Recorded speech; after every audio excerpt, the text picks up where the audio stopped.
I was busy thinking about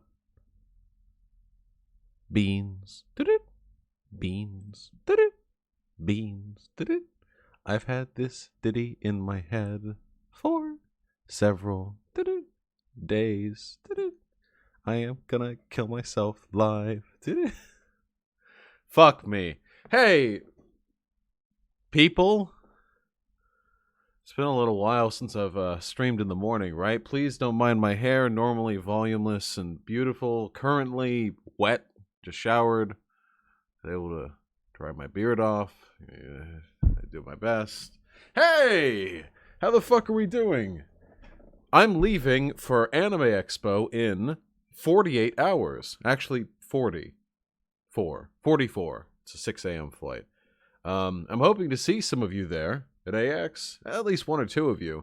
I'll put it out on Twitter, like, hey, Hyena and I are going to be here at this time, and of course I'll be packing, because, Nazis are on their game, but as long as you do the secret handshake that I demonstrated to the stream back in my Twitch days, you should be fine. I believe in you guys. It's gonna be a short stream today. Later today, I'm going on the Cult of Dusty's show, which should be fun. And that's at 5 PST, so 8 EST, which means most of you Euro cucks are going to be asleep, huh? But for now, we've got a short stream for our viewing pleasure today. Before we get to that, thank God, thank Jesus Christ Almighty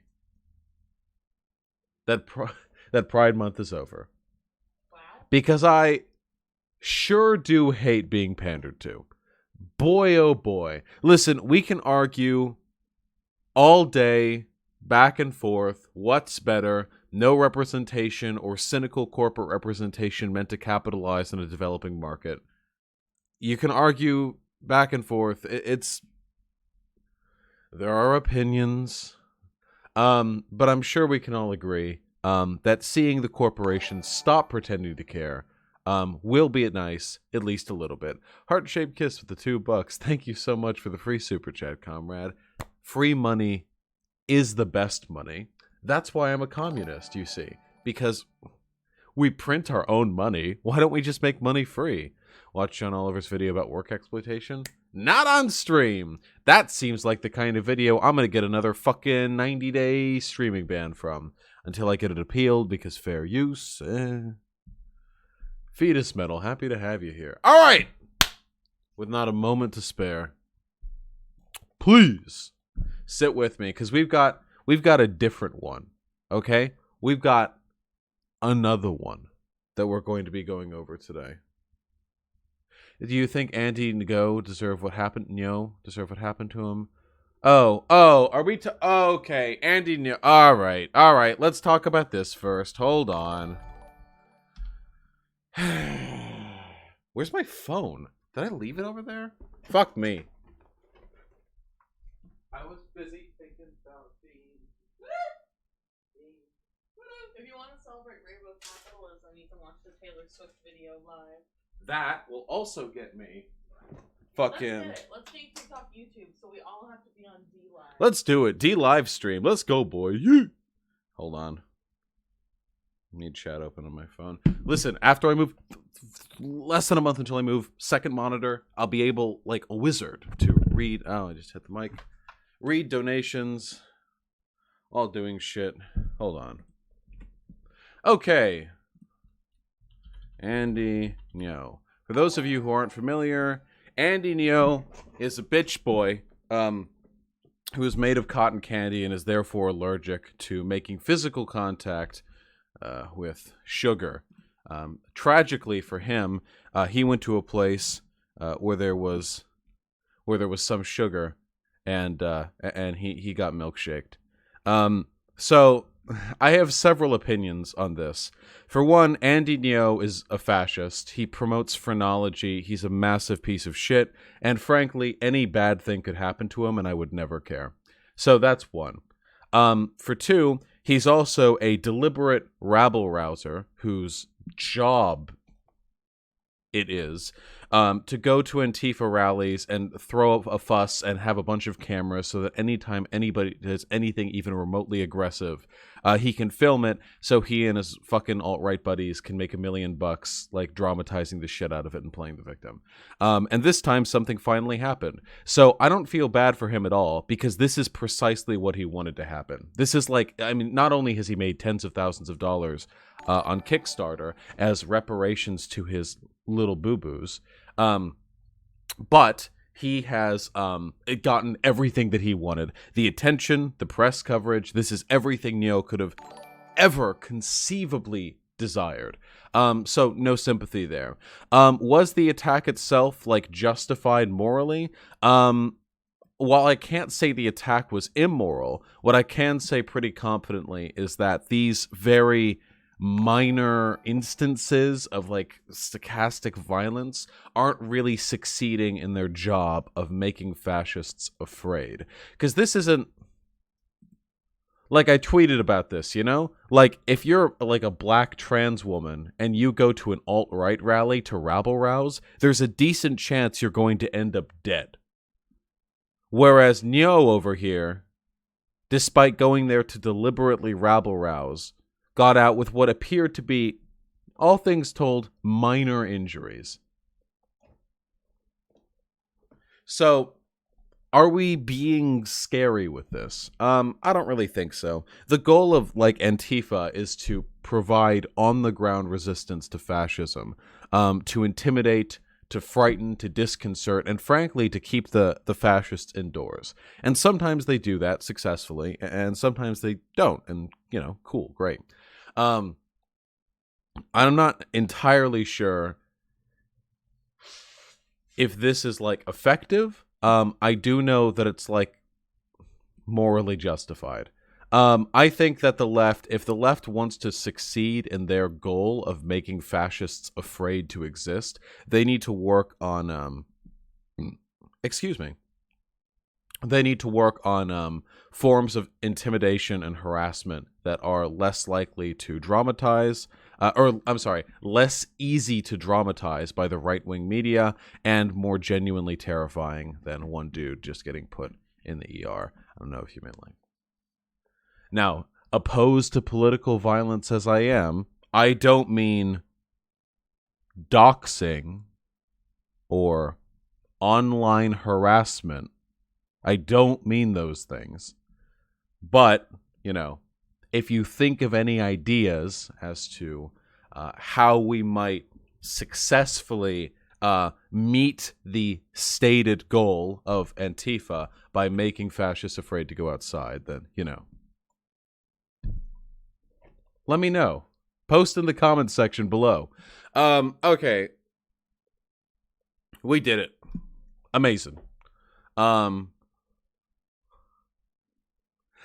Fuck me. Can we do the fucking video? No. No? No. No? Say it again. No. No.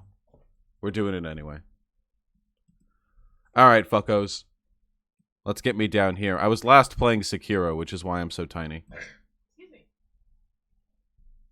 And by the way, my Sekiro streams, top notch. Those of you who missed it, you're kind of gay. Sorry, losers.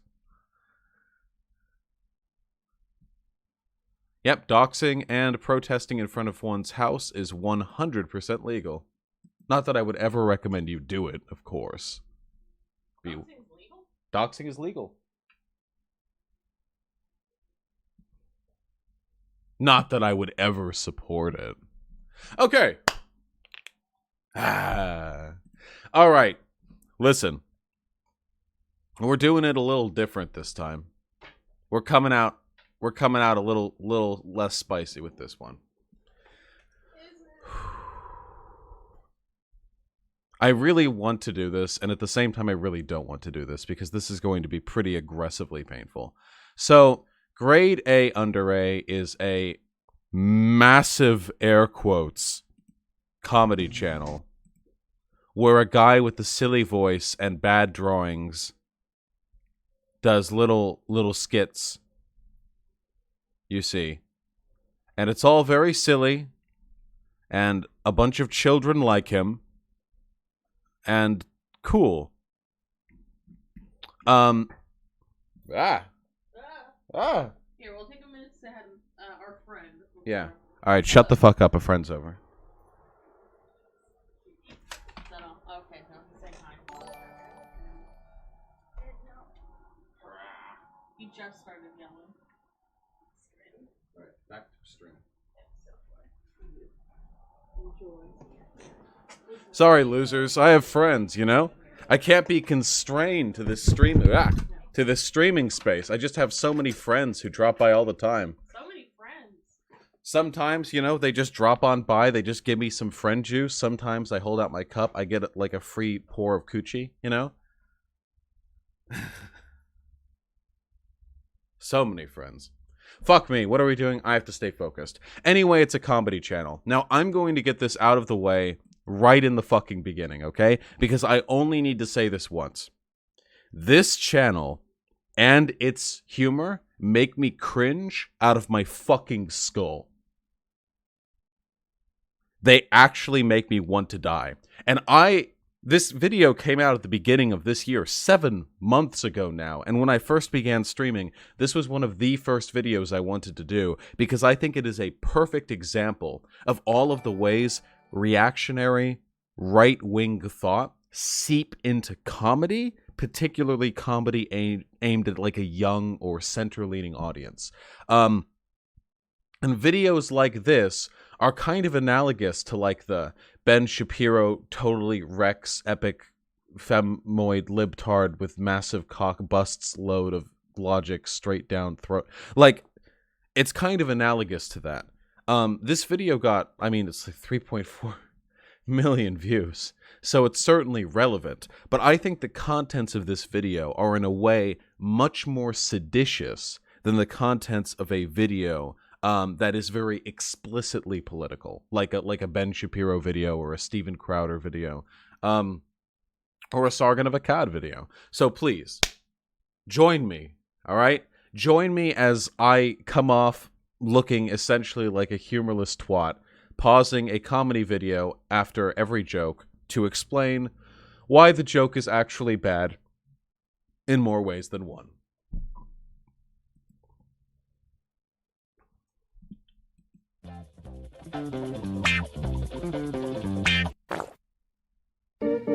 As we enter, come with the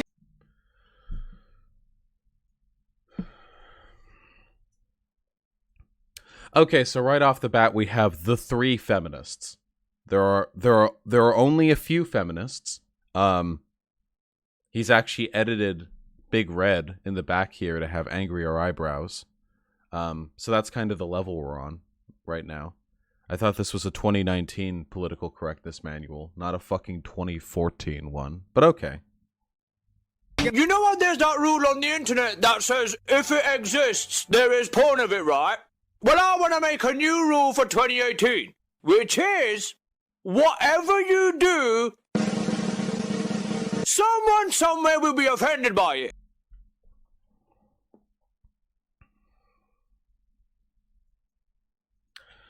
Yeah, no, yeah, I know the voice is really bad. Yeah, guys, kids like this stuff. Yeah.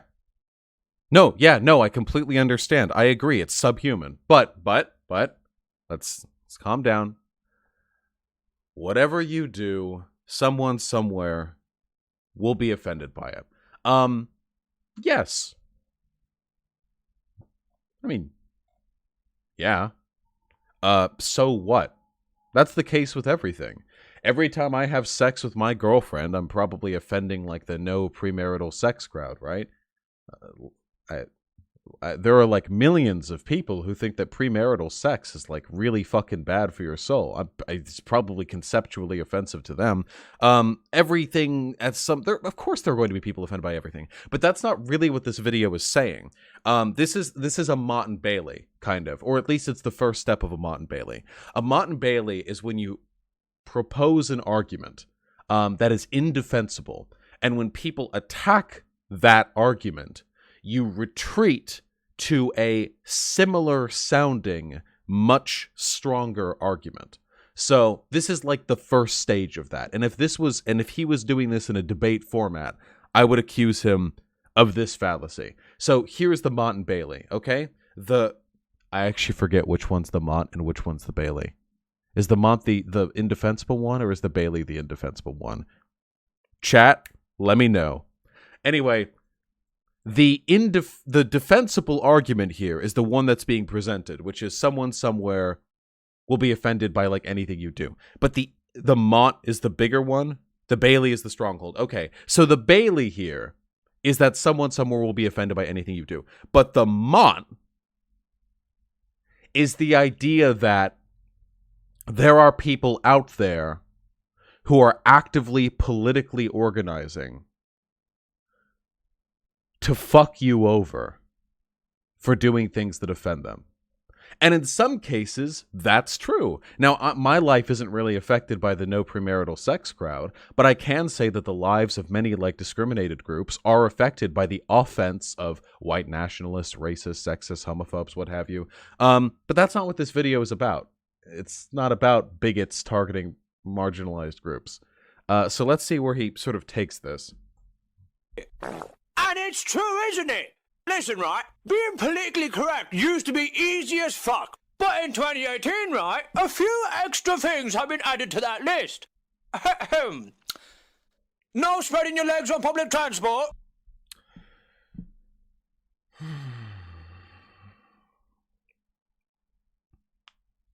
Now, I have two things to talk about here. For one, the manspreading thing was always half serious. There were like a couple of articles that got written on it.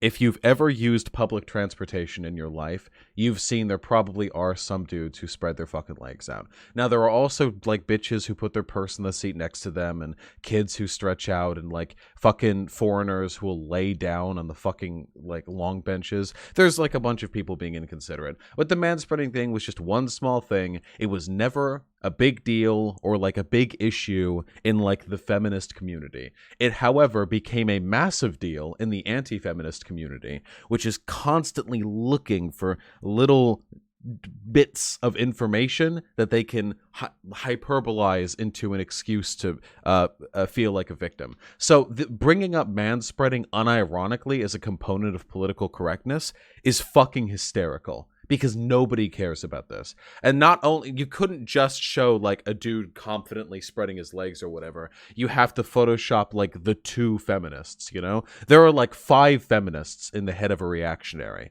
and they're all women with like, you know, short haircuts who look rather peeved. So it wasn't enough to dredge this up, you know? Which is entirely irrelevant outside of the reactionary sphere. And let alone the fact that this is from like 2015.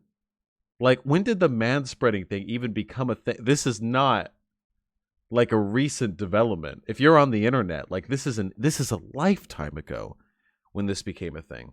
But moreover, I don't know what manspreading has to do with political correctness. I take up a lot of space in public transportation because I've just guys, listen, I'm packing, okay? So I need to spread my legs out at a 180-degree angle. It's basically like a split. Both of my knees are facing opposite directions. I take up a preposterous amount of space. It's the only way to give it fair clearance, you know? And I have never been accused of being a bad feminist or bad lefty for this. So it must not be that big of a deal. No wearing clothes from other cultures, no explain. Oh boy. Okay. All right. Okay. All right. We're gonna have to No keep spreading up. your legs on public transport, no wearing clothes from. Okay. So you're actually missing out on some text here. I'm actually gonna move myself up here because he seems to keep doing this. So, cultural appropriation. The red dress thing, cool. This was like one instance of people freaking the fuck out over something that didn't probably need to be an issue. This is, and down here, listen, MLK, I had a dream, but cultural appropriation is literally the nightmare I had the night after. Fuck this shit. How is not? He's a little retarded PC, please. So, several points here. Throwing MLK into a discussion on like racial politics to give him like confused eyebrows and saying that this is everything he hated, that actually he would hate the SJWs too, is a little bit tactless. The broader point that I'm going here in this video, and it's one that I'm going to have to keep making over and over and over again, is that this is a reactionary video because it dramatizes a very small, very specific, very irrelevant set of like political positions to a point where it seems as though our society is buckling under the weight of political correctness. So no, cultural appropriation is not, as a concept, harming the lives of people. Well, it's harming the lives of marginalized people to an extent. But the people policing cultural appropriation are not going into your homes, yelling at you for what you wear. They're really not harassing you at all, are they? Over like anything. I would be willing to bet that the vast majority of the people who watched this video, maybe even almost all of them, like 99.9%, have never in their life been personally confronted by anyone giving them shit over cultural appropriation. This is just something they see on internet posts that get big or tweets that get really popular, but this is not a real issue. Other cultures, no explaining things. No explaining things, because women know everything and never need anything explained to them. Prime example. Oh boy. I'm gonna have to keep moving my shit, aren't I? Maybe I'll just make my cam smaller. So, mansplaining as a concept does not mean you can never explain things to women. If you've watched this channel, you will know that I am often very patronizing in how I explain things to members of marginalized groups, because I don't believe that somebody is intrinsically more correct just because they happen to be part of a marginalized group. Whereas mansplaining as a concept refers not to the act of explaining something to a woman as a man, but the patronizing condescension and the assumption of ignorance with which many men do so.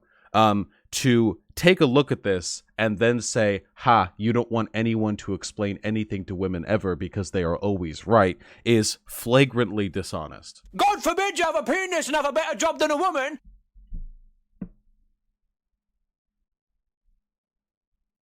I need to switch tactics here because I'm going to keep repeating the same point every single time.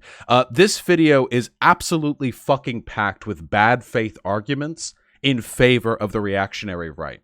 So, what the fuck is this image? The gender wage gap is real, and then you have a bunch of exclamation points to denote like the frivolity of the statement, and then God forbid you have a penis and make more money than a woman. I have no idea what this is supposed to mean. Does the person who made this video think that like feminists go about finding men who make more than most women and giving them shit for making that as men?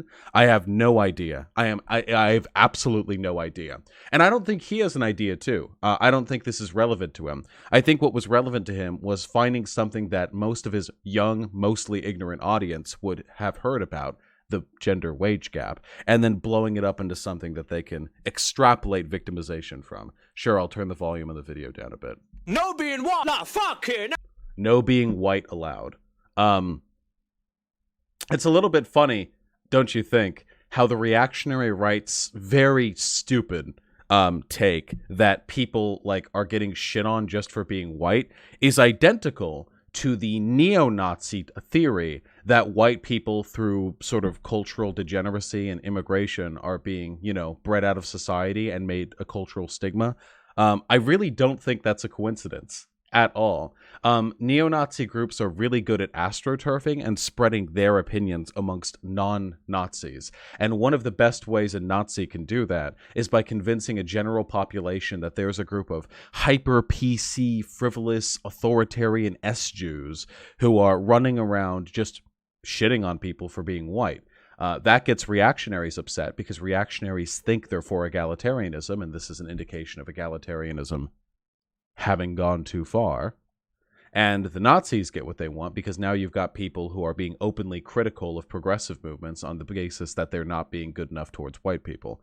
So it really does serve a mutual interest. This is why Nazis and reactionaries cohabitate so often. It's why Sargon of Akkad, chief reactionary, went from being an anti-Anita Sarkeesian channel, who couldn't define feminism after years talking about it, to essentially a fascist. It's the same reason why James Alsop, a Nazi, his most popular video is on like the SJWs and feminism and stuff, not on Nazi topics.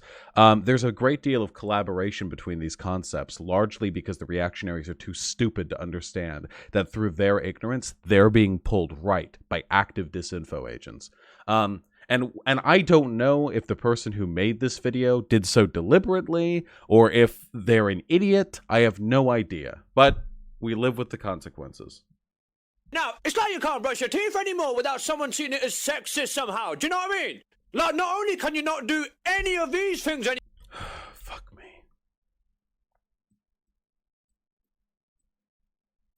Someone seeing it as sexist somehow. Do you know what I mean? I really, really do hate the style of videos where between frames you put a little thing that you can only read if you pause. This sure is going to make this video annoying. Everyone wants their teeth to be white and not black. That's not sexist. Brushing your teeth is racist. Like, not only can you not do any of these things. So, what can't we do? Fuck me. Manspreading. No. So these are things you can't do, apparently. Manspreading, everyone's going to do it. Nobody cares about this. Mansplaining, yeah, I mean, sure. Try not to. You can still explain things to women. Cultural appropriation is a complicated topic that's above the purview of this video. Nobody is being shit on for earning more than women. Nobody is being shit on just for making jokes. Nobody is being shit on for enjoying life. Anymore, right? Just because it might hurt someone's feelings. But in 2018, right, shit has hit the fan so hard, yeah, that we've got to a point where you can't even say the word mankind anymore. Now, I actually know about this because I'm plugged into the fucking anti-PC drama 24/7. It is the heroin I pour into my veins, screaming, kicking, and dying. So watch for several minutes as this video maker pretends that one person using the term humankind rather than mankind once means that all people are now prohibited from saying mankind. Can you imagine the frivolity of one's thoughts to make this assumption? Can you imagine the ease with which one gets offended? Imagine how sensitive you have to be to extrapolate this from the clip we're about to watch. We like to say people kind, not necessarily mankind. Oh, exactly. Yes. Well, obviously, mate, come on. That was a 3-second clip of Justin Trudeau saying people kind rather than mankind. Now watch in amazement as this person who is very sincerely against people being overly offended rambles about this for several minutes and acts as though there are actual political correctness Gestapo members running around watching for people to use the term mankind. Everyone uses the term mankind. This is like unironically hearing someone say, I don't like history. I like herstory.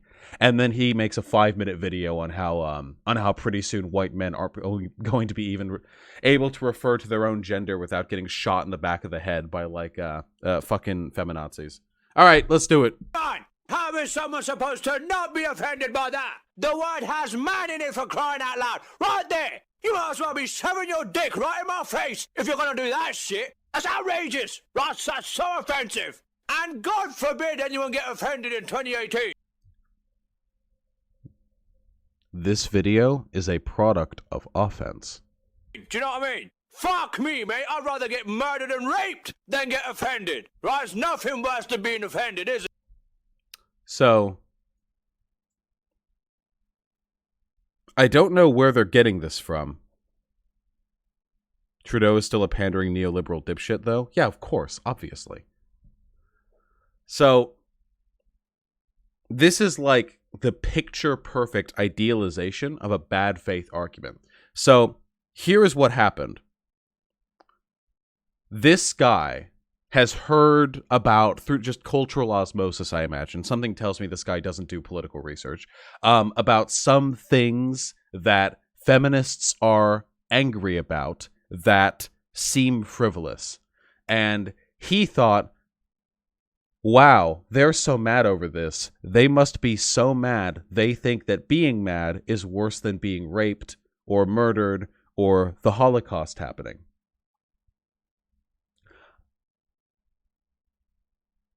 I mean, I could do this too. What's the name of this guy? Grade A under A? Yeah, okay, so grade A under A doesn't make videos very often, and he is apparently so enamored by this subject that he made a 7-minute 46-second video absolutely packed to the fucking brim with bitch baby whining, just from end to end. And his offense, so sincere, I must come to the conclusion that grade A under A actually would have preferred to have been raped to death by a horse than to have been exposed to the contents of this video. That so deep was his offense that if he had the chance, going back in time, unlearning all of this stuff about manspreading and what have you, and being brutally raped to death, that would have been preferable to him. And I know this factually, because I know this factually, it would be perfectly acceptable for me to make a video reaching millions of young people, telling them essentially that all social justice concerns are 100% frivolous, and that anyone who expresses any concern about any injustice is a PC police feminazi who is so triggered that they would literally actually rather be raped than experience the offense. This is a reactionary right video. Like, that's what this is. This is reactionary. And it's deeply upsetting to me that probably thousands or tens of thousands of kids who watched this had their views on politics literally permanently shaped by this. Isn't that a little bit scary? Think of how many 13 or 14 or 12-year-olds or whatever watch this video, and this is their first real exposure to any kind of authority figure, big YouTuber, talking about these issues. And because of this, these people are now going to be reactionaries, at least for some length of time. They're going to believe that equality has gone too far. They're going to believe that any concern, expressed by a left-leaning person is completely frivolous. Some of these people probably just statistically are going to end up being fascists, because this is great early morning fascist juice. This is a good old fucking cup of fascist Joe that you can get right in the morning. It hits all of the same pointers. So to make sure you don't do the worst thing imaginable and offend someone, hello there, I'm gonna make a few videos. Cute, little Prophet Muhammad right there. Cute. Telling you all how to be politically correct in 2018. Starting with today's lesson, shit you can't say. Touch our credentials, what's the initials? Okay, so the word mankind is off limits because the word man might be offensive to some people, right? Well, it's not. Peeps are saying the video is too loud. It's to drive home the irritation of listening to this person's voice. But if this is a reason to ban a word, then there are some phrases that... Why is this guy so fucking mad?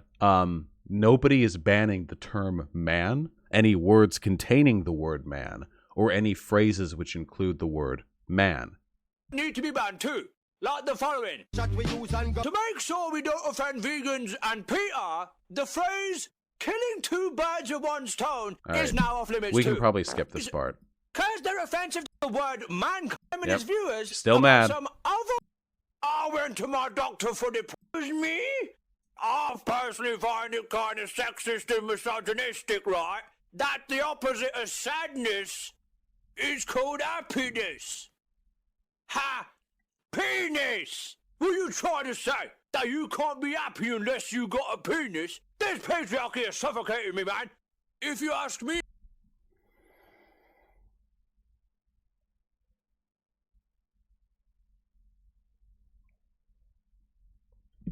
Now,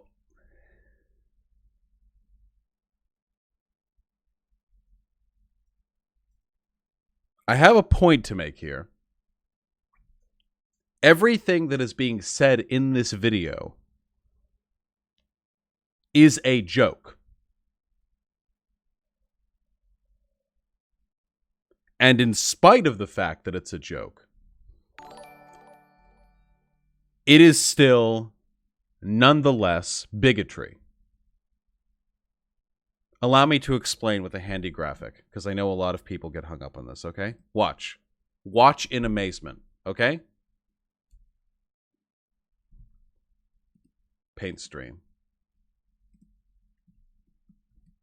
We need a paint stream email. Yeah. All right, listen the fuck up. Let's get a darker red, huh? Beautiful.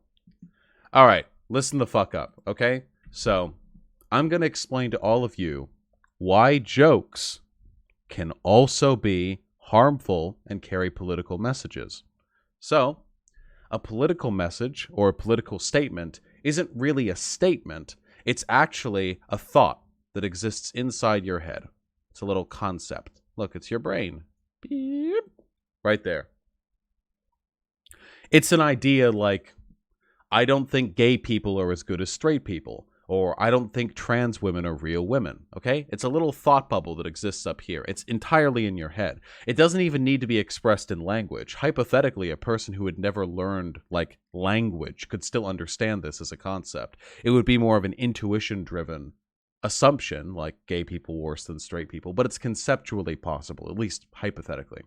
Now, we have to, in order to make this statement, this thought take form, we have to process it through some form of communication. There are many ways to do this.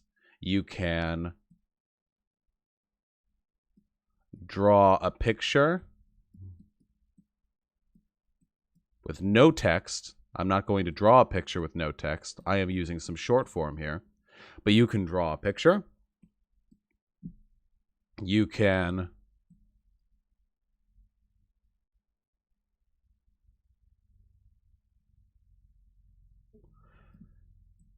make a statement. You can do... Can I draw Squidward?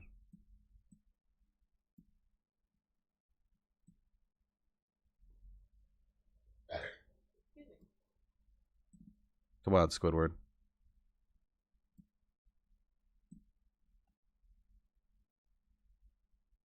You can do an interpretive dance.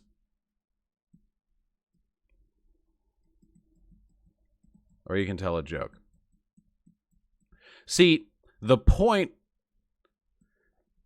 of the statement is not necessarily the medium in which it is made. Because we know this, there is propaganda, which expresses a point without uttering a single word. It's very obvious that speech can be a political statement, even in the case of interpretive dance. And I'm being a little bit hyperbolic here, but if you want to look at the world of performative art, I promise you, it is a political space.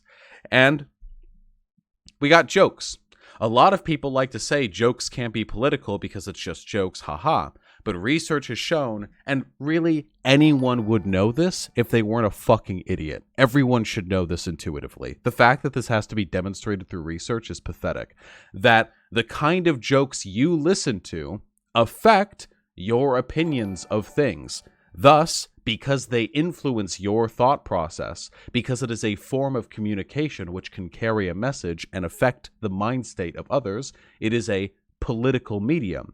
Comedians have been political for centuries. Stand-up comedians like Louis C.K. and George Carlin, one of the most legendary stand-up comedians in history, Bill fucking Burr, these people are legendary stand-up comedians. Do you think they would like it if you walked up to them in the afterlife and said, "Hey, I loved your jokes, especially how they were non-political. I loved how you told stories, but they weren't political because they were just jokes." Do you think they would appreciate that? They wouldn't.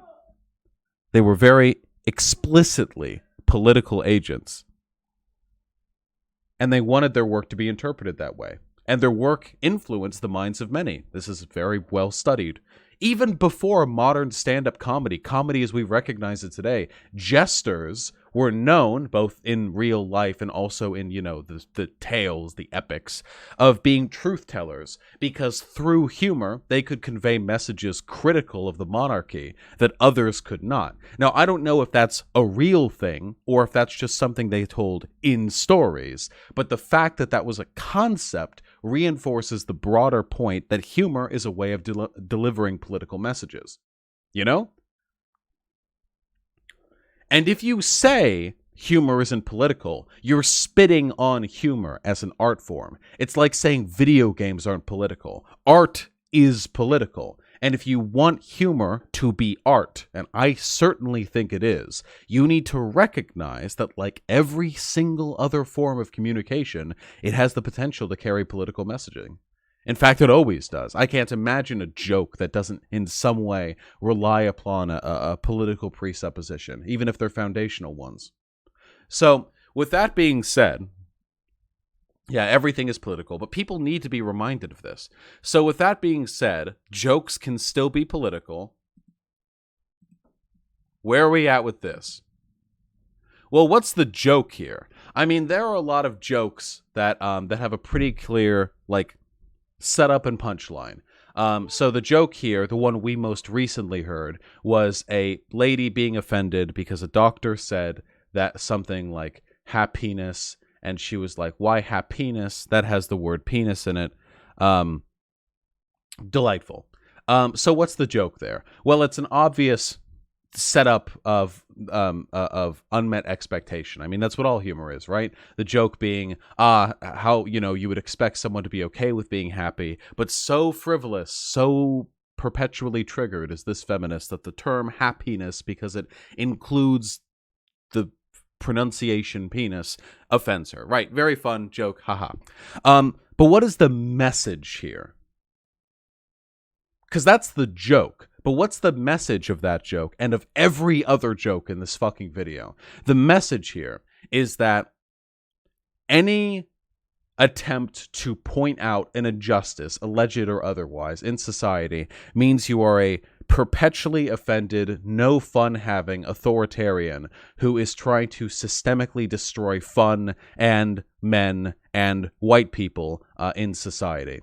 That any concern is not only at once completely 100% irrelevant, but also so desperately important in the minds of the people who are pushing for justice in that respect that they are willing to go to any lengths to silence people who disagree with them. This is the politics of the reactionary right. The idea that moves towards further equality are frivolous, unnecessary, and often perpetuated by bigots and authoritarians because we have already reached equality. This is very boilerplate stuff, but because it's framed through this, okay, I'm going to do it one more time, incredibly cringy comedy, a lot of people think this is like a non-political video, or that this is just him like, yeah, he does this with everything. Well, no. No, that's not an excuse. It doesn't matter what the shtick is. It doesn't matter what the plan of attack is. The messaging is the messaging. And the messaging of this video is distinctly reactionary. And this isn't like a shock to the people watching this right now, because I know you're all leftists and you understand what I'm saying. But if anyone stumbles across this video who doesn't understand that, comedy carries political messaging and that the political messaging here is distinctly reactionary, maybe I can turn them around on this. I tried to get Hunter Avallone around on it when I talked to him. I don't know. Let's do more cringe. Right? The word global triggers and offends me because I'm a flat earther. What? Yeah, me too, mate. And I know that the earth's not a globe. Okay, that's just retarded. Real revolution rhymers. And it's not just words and phrases either. It's places as well. Fuck all of you. Listen, right? If enough retards, including the Canadian Prime Minister Justin Trudeau, seriously think that fucking mankind is offensive to say... He never said mankind's offensive to say. He just said person kind one time, or people kind, or whatever. Literally no one has said that the term mankind is offensive. just because it has the word man in it and suggests saying people kind instead, right? Then I'm sure that he'll follow through on his morals and do the right thing, yeah? And tell the leaders of Ja Peoply, Ro People, yeah, and O People that they need to change their offensive and triggering names as well. Yeah, good on you, Justin. You let those countries know, mate. Burn candles, say prayers, paint murals. It is true. And it's not just these three. Like, America's such a male-privileged country nowadays, right? That the only way to fix that would be to change its name from America to I'm Erica.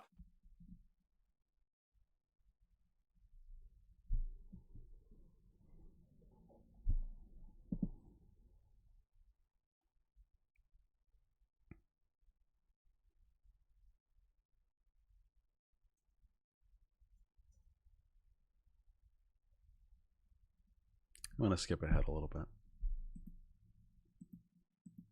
More of this. Oh, he's still on the fucking mankind thing. Still on the mankind thing. Yep. Yep. Still on the mankind thing.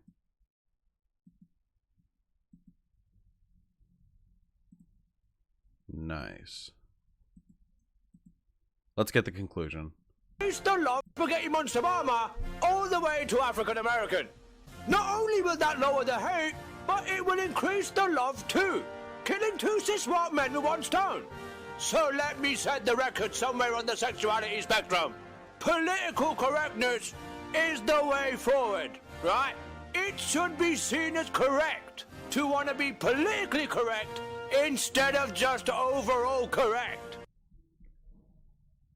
So, we can cap this off, I think, right? Politically correct instead of just overall correct. So, about half of this video is just him being insanely fucking triggered that Justin Trudeau used the term people kind. It's some sort of, what was he speaking to? Students? It looked like he was at a university.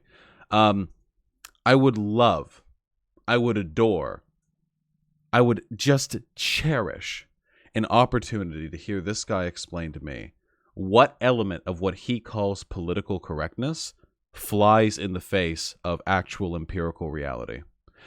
Fuck me. This video is a waste of time, and so am I for covering it. You should just all unsubscribe from me on YouTube right now. Fucking hell.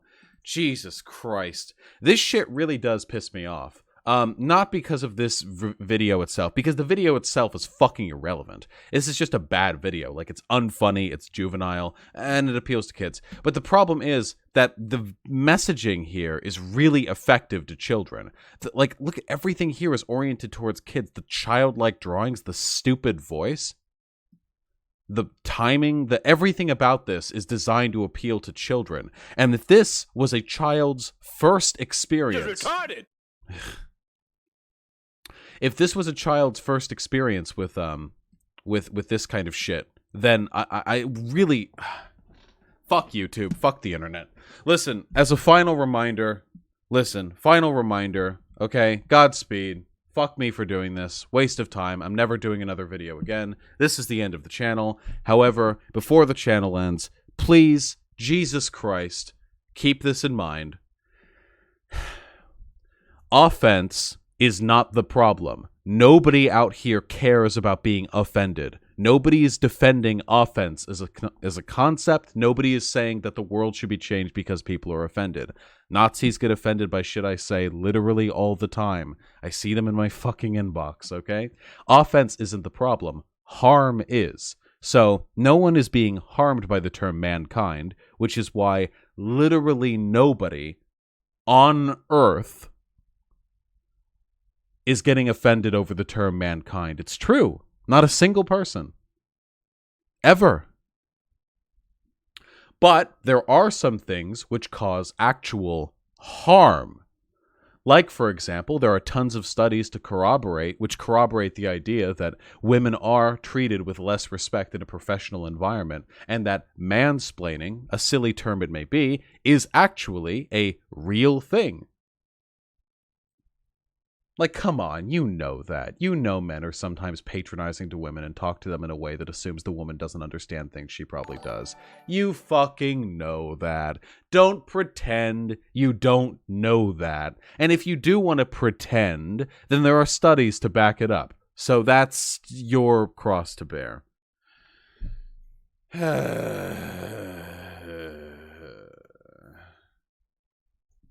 Yeah, if you fuckers want to leave for the Contra video, just go on ahead. I never cared about you anyway. Get out of here. Fake fans, get out!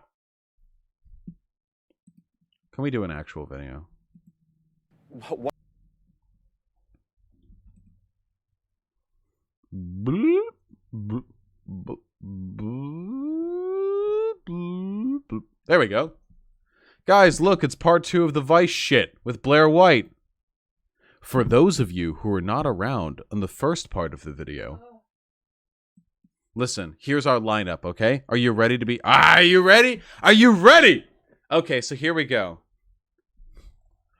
So on the far left over here, we've got Libcuck Andy, who doesn't think it's okay to call out racism if the discussion is between two black people. We have Blair White, the biggest fucking trans turncoat in the universe. We've got the Matrix Man, very cool. We've got Power Hair Lady, extremely cool. We've got the only principled conservative I've ever seen in my entire life right here. It's actually pretty astonishing. She hasn't talked that much. Over here on the far right, we have a true character. We have... Can I move to the lower right? Am I not in the lower right? Fuck me. Over here on the bottom... I'm getting bigger. Fuck you. I'm blowing up. Over here on the bottom right, we have the one, the only, the biggest fucking Uncle Tom for LGBT issues. This motherfucker came to a Vice discussion on LGBTQ issues and brought with him a printout of the article Donald Trump took out in the 1980s to have the Brooklyn Five, it's the Brooklyn Five, right, executed, to argue against the point that Donald Trump is racist. On a discussion on gay, lesbian, and trans issues, he brought a printout that was put out, Central Park 5, thank you. I always fuck that up in my head and I don't know why. A 40-year-old piece, fucking article, 35, whatever, that he could bring out to argue against the point. He highlighted it. That's what this guy did. He thought, I bet they're going to call Trump racist. Printed that out, highlighted some parts of it, held it up, and basically said, look, there's no N-word. When he took out the ad, he never said the N-word. This unironically happened live on Vice's studios and then here on this stream. And it was amazing. Then over here in the top right, we've got suburban gay Andy. This guy is cool. This guy right here is a huge cunt. He even looks like a cunt. The one over here in the MAGA hat, I don't remember much about him other than that. Also, look at his shirt. Come fuck with me about my MAGA hat. I'll make you famous. I assume that means, like, I'll kill you? Pretty keyboard warrior-y.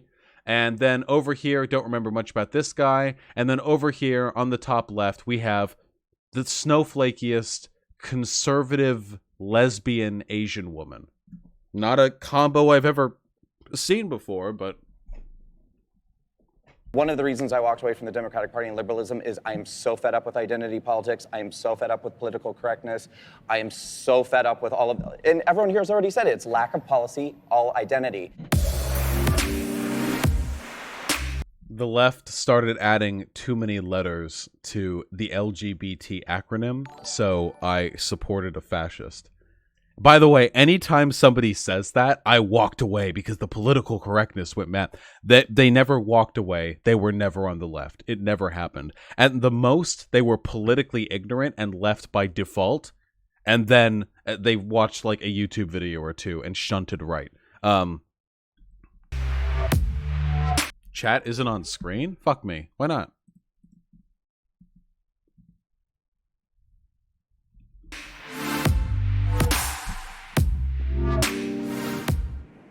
Mayor Pete has been mentioned. Mayor Pete is gay. He's been on the cover of magazines with his husband. Does having somebody who's gay running right now, does that make you want to vote for him? I think you should vote on policy. I get asked that question all the time. It's great to have a gay candidate. It'd be great to have a lesbian candidate or a trans candidate. I'm looking at the policy.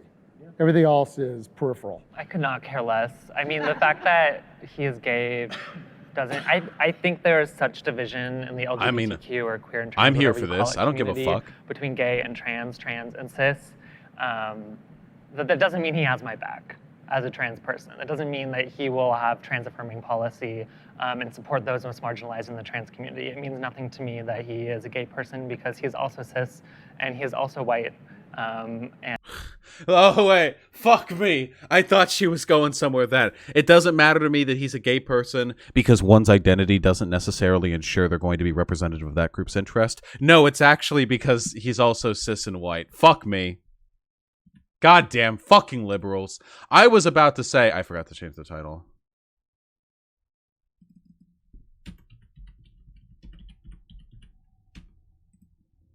I was about to say, that I'm on board with this because I'm not in favor of voting for a person based on their like identity. Obama didn't really end up improving shit much for black people, right? Didn't he? It's not as though a Hillary presidency would have ushered in a new era for women. In reality, the systems that perpetuate the problems like minority communities face are sort of agnostic to the identity of the people running those systems. Policy is what matters here. And he's holding all of those identities and experiences at the same time. So I would love to see some firm policy proposals that include trans people and non-binary people. We haven't even talked about that yet, but I haven't seen that yet. I don't know why I'm not more excited about him than I am. There's something missing. I'm surprised A good candidate, maybe. that everybody is so anti-Pete. I mean, I know a lot of sort of Pete-curious conservatives who think he's... Is that like bi-curious? Yeah, I mean, That is the most oppressed group in this country. And one of the main reasons is that I think he's very progressive, but he's tonally moderate. And I think even just listening to us, I mean, everybody's so angry all the time. To have somebody who is somewhat aspirational and who is trying to make a pitch for something better and more, something more uniting. Like, why is that so terrible? This is actually a rhetorical point that I'm divided on. Just in terms of the effectiveness of reaching an audience, I don't know whether outright anger, or like capitalizing on fear and populist, anxiety is more effective or less effective than being aspirational, building up hope for the future, talking about a vision of a brighter tomorrow. I don't actually know which is more effective because I feel like Bernie splits it pretty much down the line. Trump was 100% like dealing with the muck of the time and the reactionary populism, and Obama was pretty like future oriented. So I don't really know. It seems like both are valid approaches. I think it's nice. One of the reasons I walked away from the Democratic Party and liberalism is I am so fed up with identity politics. Brandon Straka.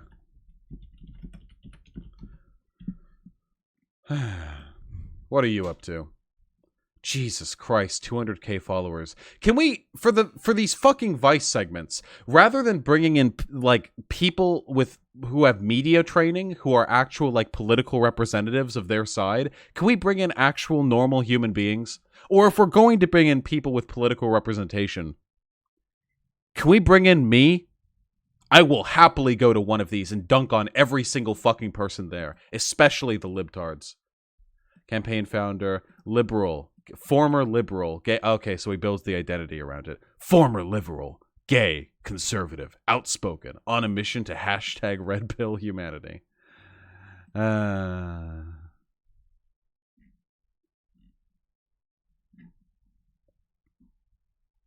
Is this the guy that actually started the hashtag? Campaign founder for Walk Away.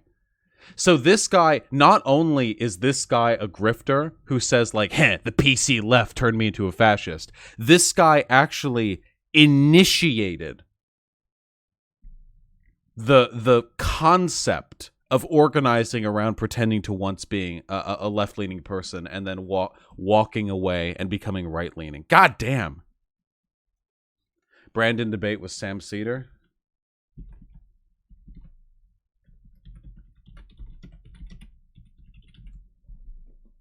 Shut up. Sam Cedar has labeled me a grifter. Good. Where the fuck is the...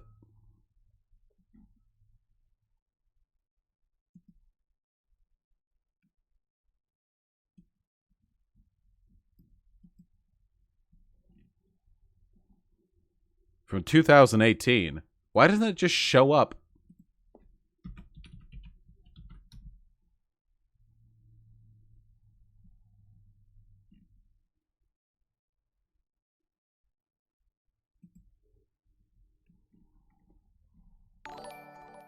Fuck me. Whatever. Really, though, it sure would be nice if from the onset, like while they're doing these interviews, rather than just like, oh, hey, this is a Republican, you could be like, this is like a co-funded founder of like a grifter, you know, of the walkaway pro. Like, these are not normal people, but they kind of paint them as them, the way they're presented here. It's very frustrating.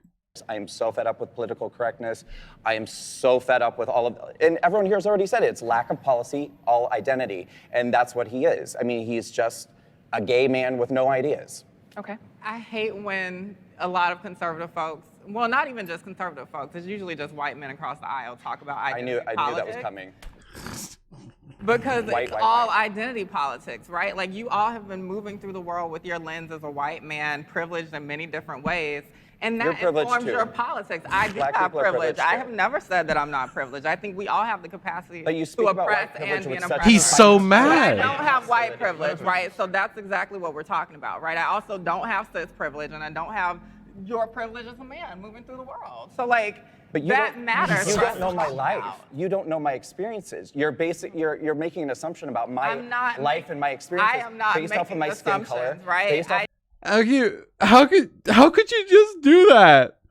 Make assumptions about my experiences based on statistically verifiable averages across demographic lines. How could you just do that? You don't know that because I'm a man, I benefit from a series of social systems which benefit all men? You don't know that. Just because I'm white, you don't know that.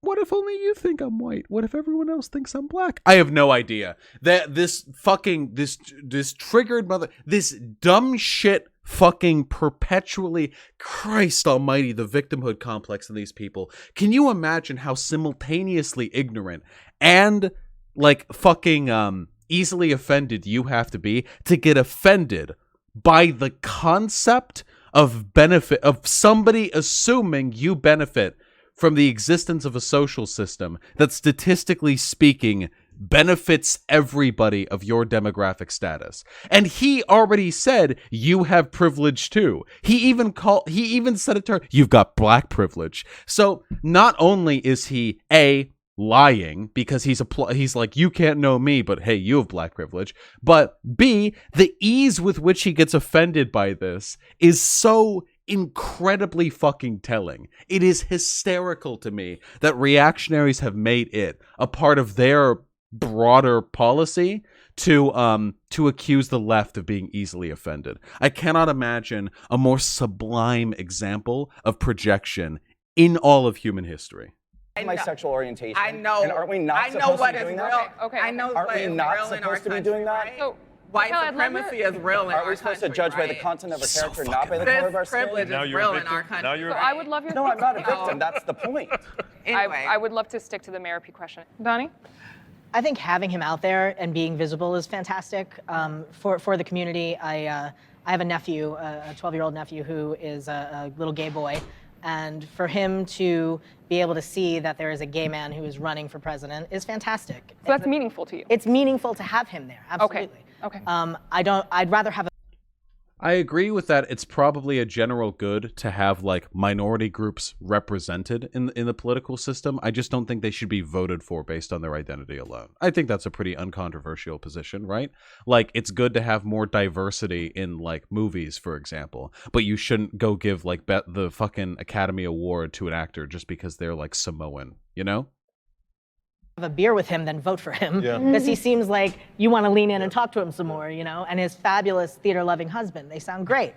But okay. I don't necessarily think that he's ready to run the country. All right.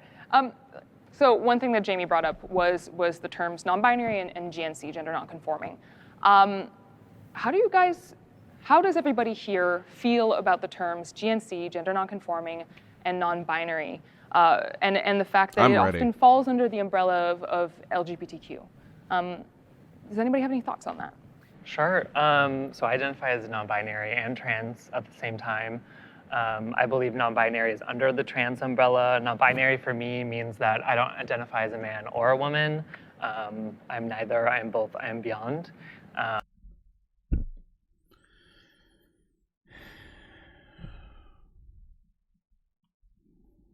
And that has nothing to do with my body. My body does not inform my gender. I completely reject how non-binary people specifically have injected themselves into the injected themselves. I love that. Non-binary people have been a part of like the trans umbrella, the LGBT umbrella, for a really fucking long time. It's always they force their way in if you don't want them there. Trans label, because at the end of the day, I'm sure you're an amazing person. You and I have wildly different experiences. I am a transsexual. There's a medical basis for that. There's a scientific basis for that. And for non-binary, it's really not the case. I think that non-binary is more of a political term than anything else. It's all political. What the fuck does that mean? Non-binary is a political term, but transsexual isn't? What? Oh yeah, I forgot. When we went out to the fucking the Appalachian Mountains and the avalanche of our climate, the snow fell, and in the debris afterwards we found it. We found gender. So gender is a physical, concrete, empirical thing that is non-political and exists in the world with or without humans. And non-binary is political. The non-binary people are by definition trans, because trans just means to identify as a gender other than that which you were assigned at birth. So if you identify as non-binary and you were assigned male at birth and called a little boy, you are by definition trans. So that's easy. That's just a definitional argument. Just slotted right in there, okay? Easy peasy. Now, I do think there is, to some extent, a difference, some sort of categorical difference between transgender and transsexual. The term transsexual has kind of fallen to the wayside, which I think is unfortunate because I think it's actually a necessary term. Because a non-binary person might be transgender, but somebody like Blair White might actually be transsexual, in the sense that Blair White's contention with her body wasn't just the gender with which she was assigned at birth. It was this. She didn't want to change her gender alone. She wanted to change her sex. So I validate the difference between transgender and transsexual, and I use both terms when I don't think it's going to get people mad at me. Is it still legit for non-binary people to not identify as trans, though, or are they wrong at that? They're wrong at that.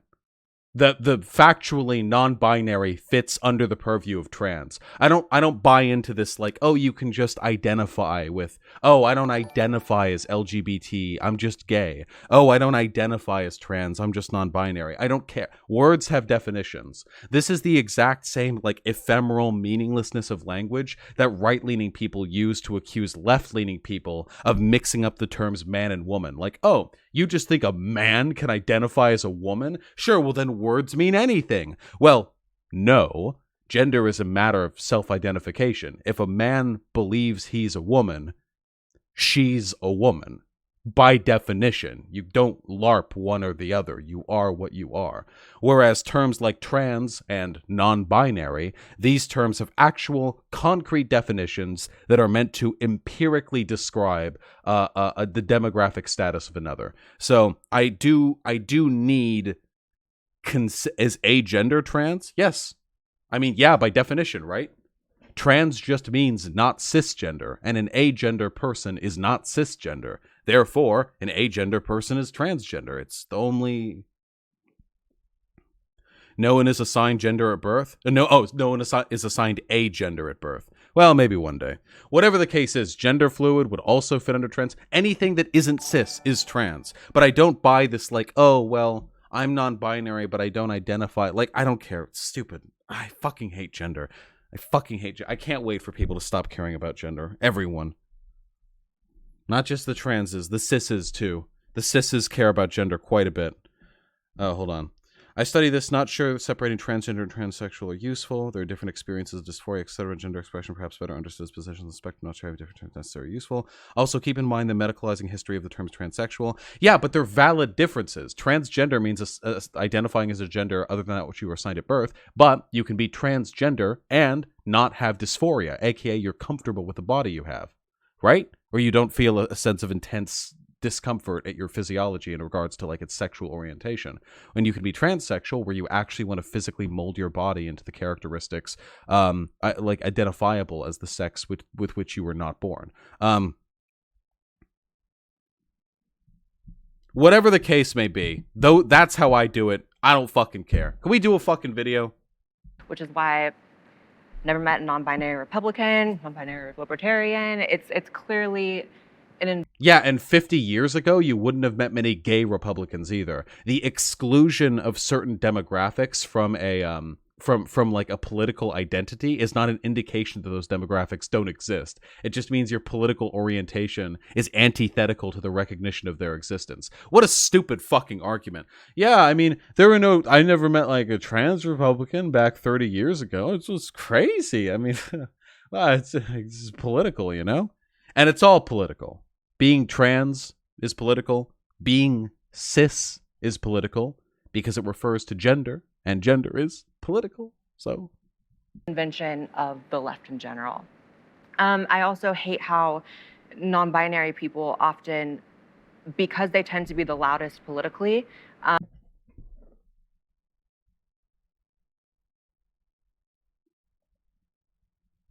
what?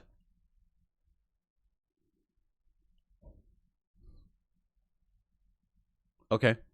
They take over trans conversations. I often see non-binary people in the media and on YouTube and on social media deciding what is right for trans people and transsexuals.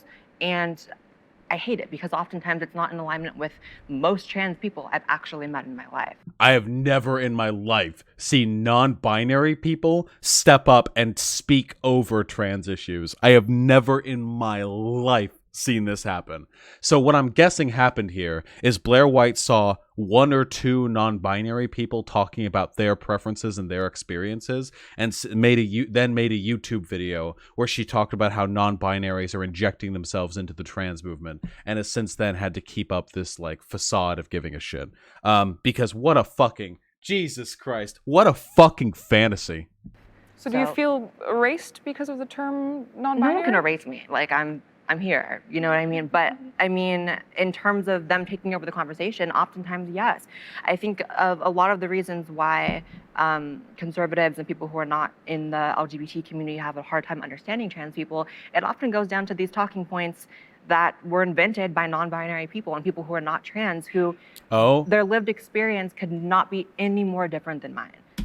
So for one, everything she's saying right now is bullshit. For two, hey, White Nervosa, yes, they did just give her a Republican card. Everything she's saying right now is bullshit. Non-binary people have, like, no representation in media. So that's one. For two, I know what she's on now. What she's saying is that she doesn't like how non-binary people talk about gender being like fluid, or gender being a social construct, or gender being a continuum or a spectrum. She doesn't like that. So she's pretending that aspect of gender theory was invented by non-binary people and is being pushed to like hurt trans people or something. Is Blair White a white nationalist? I don't believe so, no. But yeah, that I think is what's going on here. So gender is an arbitrary social construct that varies from age to civilization, and to even subculture within any given civilization. I assume that she has an issue with, and I know this because I'm familiar with her content, the existence of non-binary people reminding others of that fact. Because she wants to believe that sex and gender are the same thing, and that she has and that because she has transitioned so passingly, so in her eyes authentically, that she has bridged the gap and now she is authentically a woman, but sex is still gender. She just made the jump with both of them. And so if it comes down to conversations about trans people, I just wish actual transsexuals were having them, and oftentimes it's activists who are non-binary. I've never seen this demonstrated in my life. I don't understand your argument that there's too much division, that we don't have shared life experiences, because among trans people, among binary trans people who may go through medical transition, there is so much variance. You are not a trans woman of color. You are not a poor trans woman. You have different experiences as a trans person that we need to talk about. We cannot parse out at the exact same time to have this conversation. Yeah, everything's nuanced, but at the end of the day, there's a very fine line between someone who's a transsexual and grows up with gender dysphoria, grows up saving up that money to get the confirmation surgeries they need, going through coming out. See, listen, all of this language it essentially indicates that you're only authentically trans if you are out, if you medically transition, and if you pass, because that's her perspective. Going through. Is Blair transmed? Yeah, Blair is absolutely a transmed. Blair is one of the biggest transmeds out there. The hardships that specifically transsexuals face. It is such a different life than someone who. You don't know my life. You don't know my experiences with gender dysphoria. We don't know each other's life. I'm not saying that, but but a lot of non-binary people do not. You can say you do, and that's fine. I completely believe you, but a lot of them do not. A lot of non-binary people are the people who argue that you don't need gender dysphoria to be trans. And to me, that makes absolutely no sense, because if you don't have that misalignment in your brain and misalignment in your body and within who you are, then trans really means nothing. So yeah, it's a true scum versus it's a transmed thing. Yeah. So Blair thinks you have to pass like all the bars to be trans. You have to have the dysphoria, you have to be out, you have to medically transition, you have to... I guess you don't have to have bottom surgery, because I know Blair White hasn't had bottom surgery because she made a video about it. But beyond that, I suppose you have to cross quite a few thresholds to be authentically trans. But this argument makes absolutely no sense from any perspective. So, A, even if there is an experiential difference between people who experience dysphoria and those who don't, which is true, there is an experiential difference between those two things. That doesn't necessarily mean that one is trans and one isn't. For two, just because all of them are trans doesn't mean that there aren't, as the other person pointed out, legitimate differences within their experiences that need to be discussed. So non-binary people are just another group of people that fit under the trans or gender non-conforming umbrella that have their own experiences. Blair's attempt to like throw them out of the space is identical to every other group of people. Like, this is the exact same shit that gays and lesbians did with trans people after Stonewall. They think like, oh shit, all right, we're finally getting some mainstream attention. Okay, fuck, time to hoist the people who look a little bit worse under camera light, you know? It's the exact same strategy. I am working for my own social betterment and exposure and well-being, and you marginally misalign with the advocacy I want to engage in. So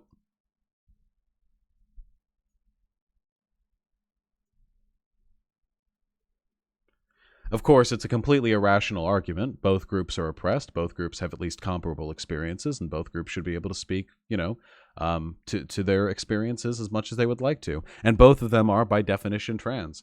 Blair can stick to the term transsexual in reference to herself if she would like. Well, I'm non-binary, and I've never made that argument. My support of the trans community always comes at me saying that their voices is important, and I'm listening majority of the time. I think the importance of allyship is just to be in the listen mode, and then I use my privilege when necessary if they say that I need to, because I know that I'm non-binary, I know that I'm gender expansive, but I know how I present at the same time. But you also made a point that you said that you don't understand how non-binary people are making decisions on behalf of transgender people. I fucking love this guy. I think that number one, you did kind of erase Jamie's when they said that they are non-binary and trans. So let's start there. And I think that also we can say that about the whole Republican Party, where we have majority white cisgender men making decisions on behalf of everyone. Do you have thoughts on this? God damn, absolutely. See, listen, you don't understand, okay? You're watching this Vice interview, you just see like 10 fucking dipshits, some more dipshitty than others sitting here, okay? For this fucking guy, it's all ones and zeros, baby. It's just code to him. He doesn't even see the numbers. He just sees, blonde, brunette, redhead. That's what she said. I don't identify as non-binary. I can't speak to that lived experience, but there are so many non-binary people that I know who identify that way, who fit so much of the gender spectrum, if you will. I know very feminine folks and very masculine folks who are assigned female at birth, so folks who are assigned male at birth. Some people have had hormones but no surgeries, and some have had surgeries and no hormones. And I wouldn't know how else to describe that particular group without using the word non-binary, because that's the word that they use. Do it, Blair. To say, the word non-binary is potentially a creation of the left to cause division. Blair just looks sad. Wait, why does Blair look so fucking sad? Everyone else is like, looking around, engaging. Blair's just...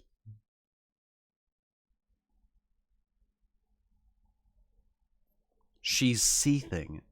I can't necessarily... It's a political term. It is. It's a political term. It was born out of gender studies classes. It wasn't born out of They're all political transsexual terms. people saying, well, maybe this word works as well. And that is my point, is that listen to this. It was born out of gender studies classes. Do you think we would know what trans people are without the concept of gender studies? Do you think we would have any fucking idea what you realize that without political analysis, trans people are just an aberration, right?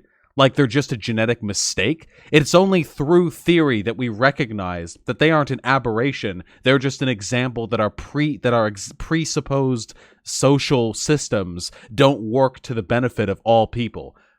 Only theory, only theoretical analysis can lead us to that recognition that they aren't broken. They just fit outside the preconceived, sort of the presuppositional framework of society.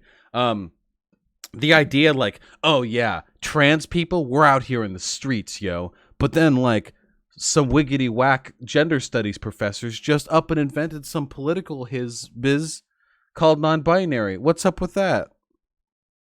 Try to make that phrase approachable for all the Zoomers in the audience.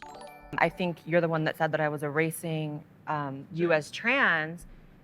I am. Like, you're not trans. Like, there's a medical definition of being a transsexual and being... But what if those non-binary people do suffer from gender dysphoria?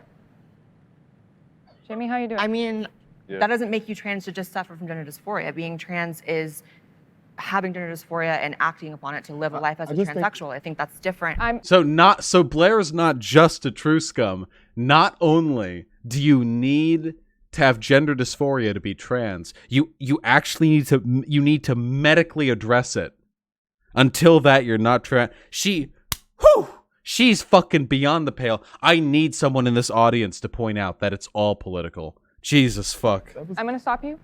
Jamie, how are you doing? Also, trans people, by definition, includes non-binary people. Blair does not want to make the by definition argument here. I'm okay. You're okay? Yeah. Do you feel like talking? You don't have to. Okay. Brendan.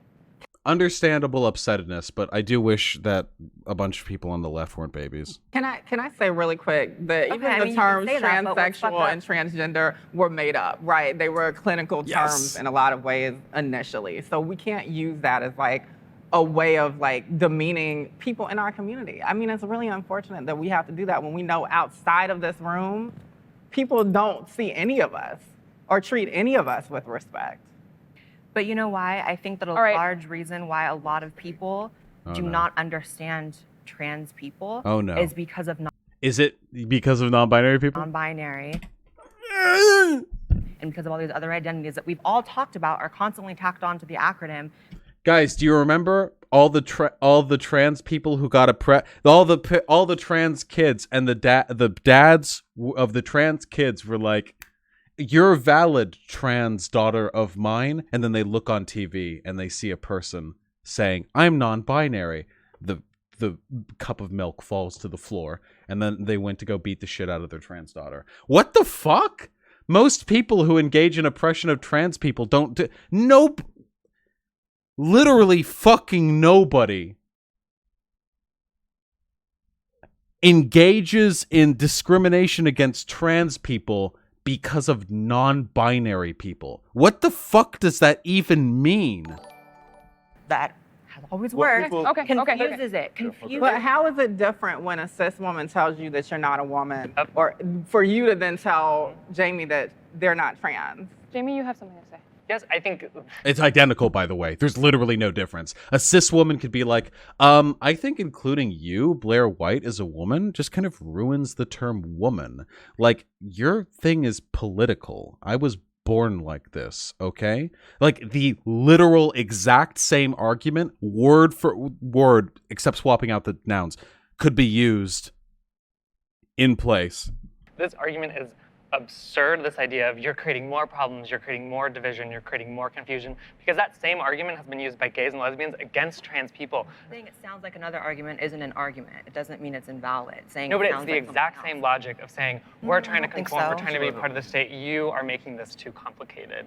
And in working with the state and working with the Trump administration in order to create inclusivity, you are erasing me and you're leaving me behind. I don't believe in a politic that leaves people behind. I say we start from the back, see who is the most marginalized, see what they need, and get their needs first, and then everyone moves forward at the exact same time.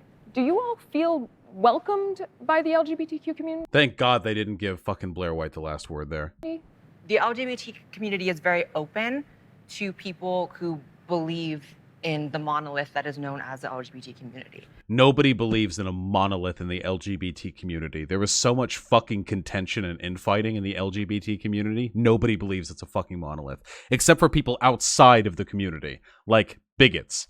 Bigots will think like, oh yeah, they're all just degenerates. But that's it. That's the only group of people who does that. That's interesting. Yeah, I don't think that they're accepting towards LGBT people with different viewpoints at all. Okay. I had a very interesting experience 2 weeks ago at Pride in West Hollywood. My husband and I were at a restaurant. I was wearing my hat. And within a minute or so, 2 women stormed our table and began cussing at me, yelling at me, screaming. And one question like, what do you think about gay marriage? And I said, well, this is my husband, so I'm for it. How about the way he treats Mexicans? And I said, my name is Ramirez, I'm Mexican-American. And it kind of shut them down, but then they continued to yell and scream and try to incite the restaurant against us. Did this really happen? Does this actually fucking happen? No, seriously, like this reads like a fucking green tech. Like, I was just sitting there with my husband, you know, and we were just having some hash browns, and these 2 triggered feminazis ran over and started screaming fucking spittle, foaming at their mouths. Are you Trump? You're Trump. It's orange man and he's bad. I bet you hate gay people. Huh, sweetie. Well, actually, I'm sitting across the table from my husband right now. Well, I bet you hate Mexican people. Huh. My name's actually Ramirez. I'm Mexican-American. Like... And then the whole restaurant clapped. I don't know. Maybe it did happen. I don't fucking know. This is stupid. Yeah. But I think that the intelligent conversations I've had via the MAGA hat have gone much further than the negative vitriol that is incited by others. So it's also a conversation starter for Yes. you. I think negative vitriol is a perfectly cogent response to seeing a person in one of these fucking hats. All right, Raquel, do you have thoughts on this? The LGBT community should not be accepting to conservatives. Like, I don't give a fuck. The LGBT community, any community based around collective marginalization, should probably not include people who want to further the marginalization. I'm totally okay with that. Absolutely.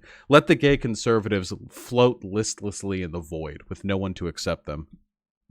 I mean, I think that there is merit in the conversation of not everyone feeling welcome. I don't always feel welcome as a Black trans woman in every space. I still think a lot of the spaces that we have that are designated LGBTQ are so dominated by white cis gay men who tend to look a certain way and tend to move through the world in a certain way, right? And so I find my most power in spaces that are specifically for Black and brown trans folks, and I believe in that. Donnie, how about you?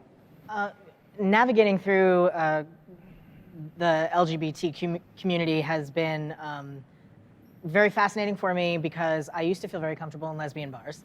And then when I started to present more masculine, that kind of went away. And actually one of my most recent experiences at a lesbian bar was being harassed and assaulted at a lesbian bar in New York City. So that was like this crazy shakeup of my whole life.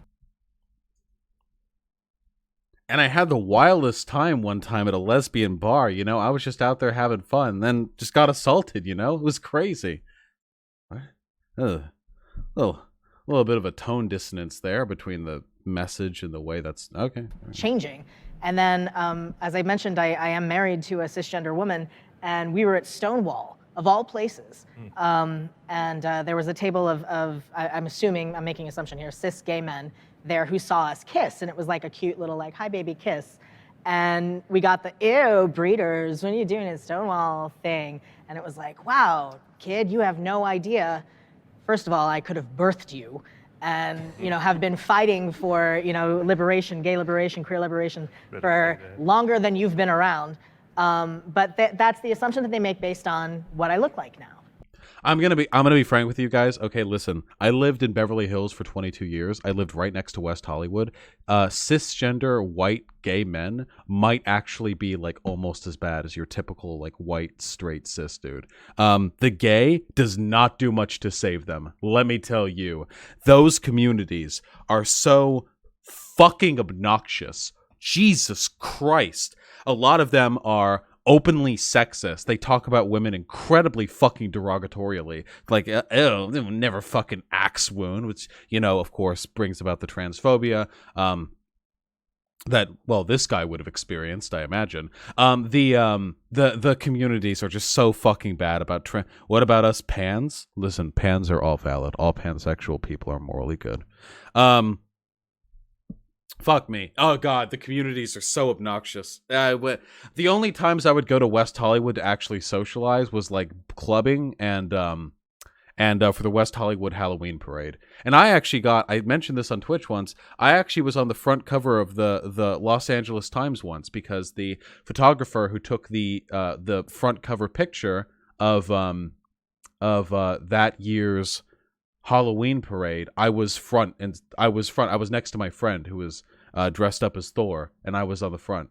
So I guess I was second billing there. But in a crowd of like 10,000 people, that's pretty cool.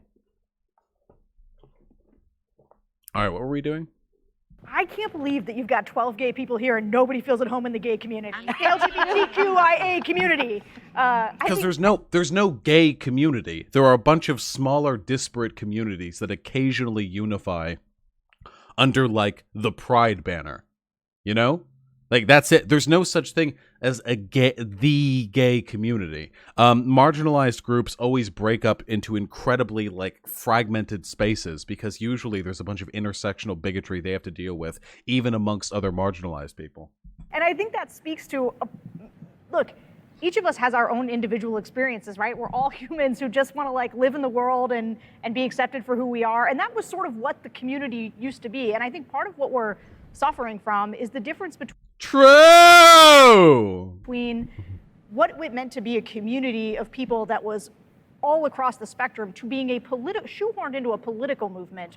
You know, the idea that we all have to row in the same direction politically, is I think a problem for us as a community. Okay. That was, listen, that's not a lib. That's a conservative. Well, conservatives are still libs. Okay. Most of the individualist arguments that I hear are really fucking stupid. This one is slightly better because it's like, the political unification is just a proxy for what we really want, and what we really want is to live our lives as individuals unencumbered by social expectation. That's like the charitable interpretation of what she's saying. And she's saying, like, inevitably any group that we push ourselves into as a political unit is going to in some way come to contrast with that. Fuck, man. This is probably the most reasonable sounding Trump voter I've ever heard in my entire life. I wish I could get her on. Can somebody find her name? Somebody who's watched the video, find the segment where her name appears. Are there any questions that you would like to ask each other? If I could ask a question to Blair to close too. Oh no.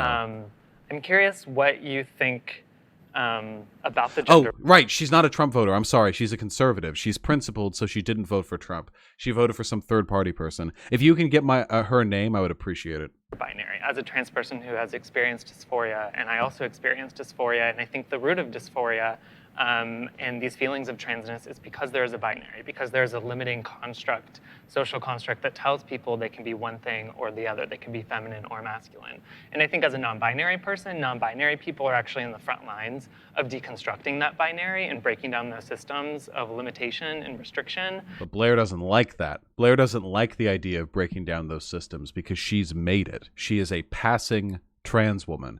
She doesn't want to break down the systems now that she's made the leap across them.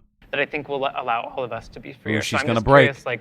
Curious, what truly is your problem with me, because I'm fighting for you? I don't have a problem with you personally. I don't know anything about your life personally. I would say what you said then about breaking down the binary, but you're kind of just automatically assuming that is in the best interest of trans people, and that's what trans people want. Doesn't matter, bitch. Doesn't matter if trans people don't want it. Breaking down oppressive social constructs continues with or without you, motherfucker. We don't need your signed permission slip. Not to mention it does benefit trans people. It totally does. But even if it didn't. I personally have never met a transsexual or trans woman who thinks that is the way to go in terms of getting acceptance from the larger community. Okay, you're the first one. You're the first one. You're misunderstanding what I say when I say break the binary. I don't say get rid of femininity, get rid of masculinity, get rid of women, get rid of men. I'm not saying that whatsoever. I'm saying open up the options, let people be and live and exist as their full authentic selves outside of these limits. I'm not here to limit anyone's options or say that you can't call. Well, you literally said they're not trans. Is this her? This looks her. Same hair?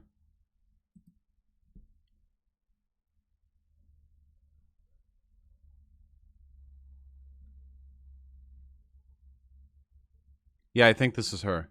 Maybe I could reach out to her. Call yourself what you want. Well, I have earlier that I'm not let me trans. roll it back. I have an issue with trans people that are not trans saying they're trans when they're not. That's what I have an issue with. By your definition of trans. Okay. Because I don't have an issue with the non-binary label besides me thinking, okay, there's not really a ton of science behind it. That's fine. I don't like how in the beginning you said that non-binary, you consider that to also be trans. And that falls under trans. Because I think she doesn't like it. It doesn't feel good to her. I think that, hold on. Because I think that again dilutes the message. It demedicalizes it, which I think is very, very bad for trans people. I think non-binary people need medical intervention as well. We need healthcare. We need and that's non-binary. fine, but that's fine. And that's why I would say that I would hope that you guys would, if you're going to advocate for that, do it on behalf of yourselves and not try to squeeze into the T label, a label that historically we are still trying to get people to just understand and be halfway okay with. Again, this is the exact same argument cis women can make to trans women and that gay people made to trans people back after Stonewall. It is the exclusionary language of a marginalized person on the cusp of acceptance, stepping on the heads of the people who helped them get there. Non-binary people have been a part of trans advocacy for as long as trans advocacy has been a thing and before. And non-binary people, by definition, fit under the umbrella of trans.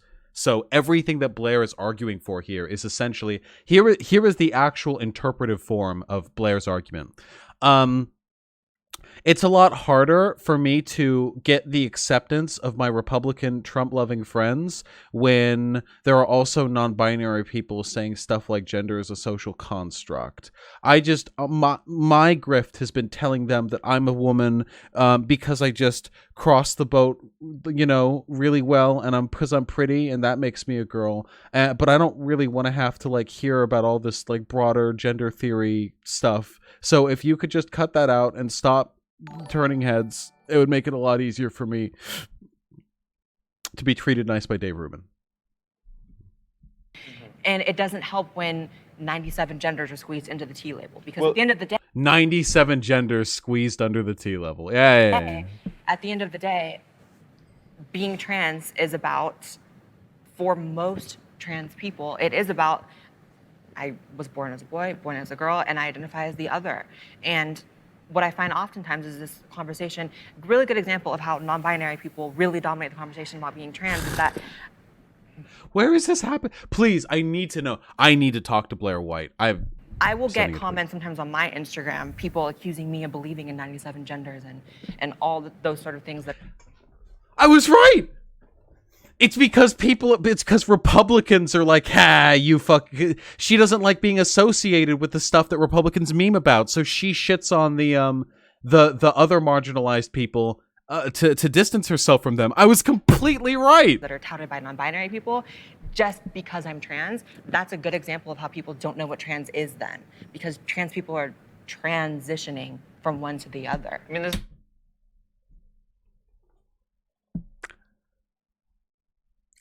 So, trans does not actually stand for transitioning. It actually stands for trans, the Latin prefix, which means other or across, whereas cis means same. Again, Latin prefix. So, trans, other or across, means to identify as a gender other than what you were assigned at birth. It does not mean that you have to be transitioning to be trans. There are closeted trans people who are not transitioning, but are still trans. The willingness with which Blair White is willing to like bend language to throw people under the bus because it makes her job as like a right-wing grifter a little bit easier is pretty fucking disgusting. Hold on.